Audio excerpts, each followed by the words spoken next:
Most of us, when we think of witchcraft, we think of witches, seances, satanic practices, and wicked spells.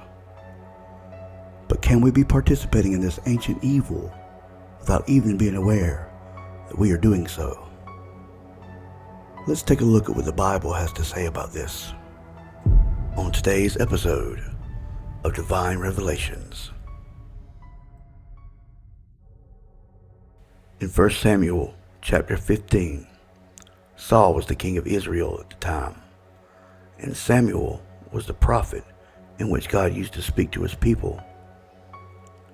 God specifically tells Saul to smite the Amalekites with the edge of the sword, sparing no one or nothing, including the king, the animals, and the spoils, because of their wickedness.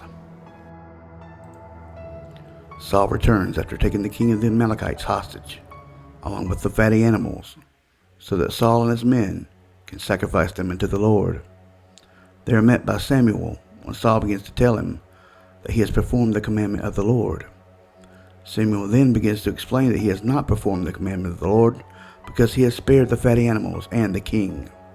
But listen to what Samuel tells Saul next.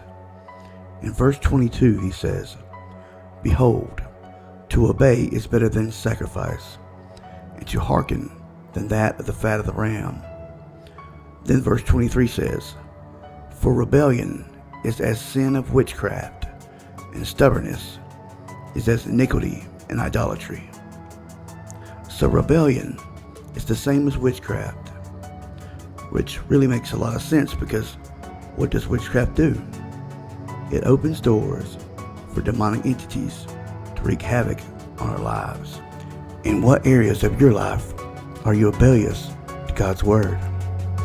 Has God been convicting you of something that you've been putting off until later?